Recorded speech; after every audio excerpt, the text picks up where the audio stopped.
किसान भाइयों नमस्कार। आज हम बात करेंगे हींग की खेती के बारे में। किसान भाइयों, हींग की खपत हमारे देश में 40% है।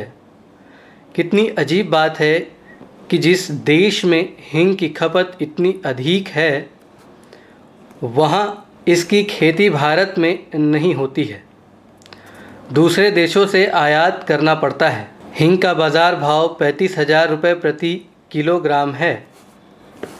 हींग की खेती अधिकतर अफ़गानिस्तान, ईरान, इराक, तुर्कमेनिस्तान और बलूचिस्तान में होती है। हींग सौंफ प्रजाति का पौधा है और इसकी लंबाई 1 से 1.5 मीटर तक होती है। हींग की खेती करने के लिए अगस्त माह सबसे उपयुक्त होता है। भारत में कश्मीर व पहाड़ी क्षेत्र इसके लिए बहुत उपयोगी हैं, क्योंकि यहाँ का तापमान 20 से 30 डिग्री तक रहता है। हींग पौधों को उगाने के लिए न ज़्यादा ठंड और न ज़्यादा ही गर्मी की आवश्यकता होती है।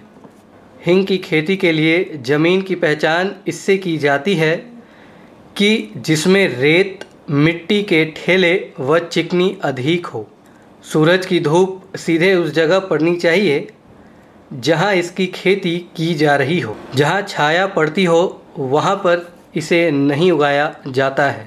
पौधों के बीच में 5 फीट की दूरी का होना आवश्यक है।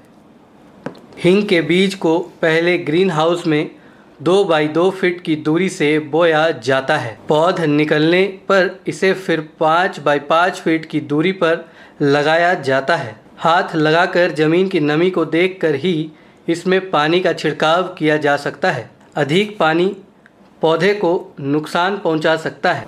पौधों को नमी के लिए गीली घास का भी प्रयोग किया जा सकता है। खास बात यह है कि हींग के पौधे को पेड़ बनने के लिए 5 वर्ष का समय लगता है। इसकी जड़ों व सीधे तनों से गोंद निकाला जाता है। हींग 2 प्रकार की होती है, दूधिया सफ़ेद जिसे काबुली सफ़ेद बोला जाता है तथा दूसरी लाल हींग। सल्फ़र के मौजूद होने के कारण इसकी गंध बहुत तीखी होती है। इसके भी 3 रूप होते हैं, टीमर्स, मास और पेस्ट। उम्मीद है किसान भाइयों आपको हींग के बारे में यह जानकारी पसंद आई होगी। अगर आप हींग की खेती के बारे में और ज़्यादा जानकारी चाहते हैं तो कमेंट बॉक्स में लिखें।